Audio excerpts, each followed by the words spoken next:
नमस्कार दोस्त, कैसे हैं आप सब। अनन्या लोकगीत चैनल पर आपका स्वागत है।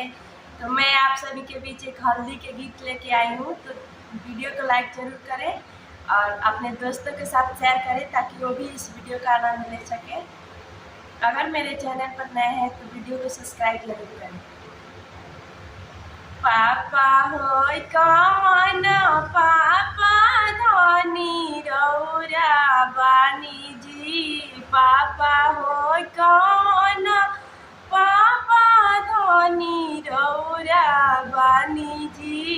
कहिया के हलदी चल रौरा बानी जी। कहिया के हलदी चल रौरा बानी जी।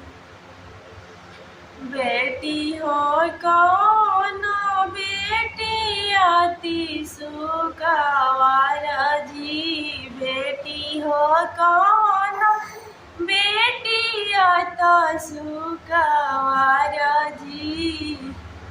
हरदी के पानी पड़ल गईली कुमिलाई जी। हलदी के पानी पड़ी गईली कुमिलाई जी।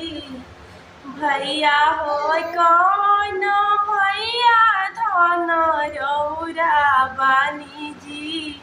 भैया हो कौन भैया धनी रौरा बानी जी। कहिया के हलदी चल रौरा बानी जी। कहिया के हलदी जतन कइले बानी जी। दीदी हो कौन दीदी अति सुखवार जी। दीदी हो कौन दीदी अति सुखवार जी।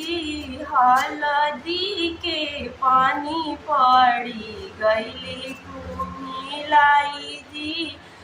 हलदी के पानी पड़ी गईली कुमिलाई जी।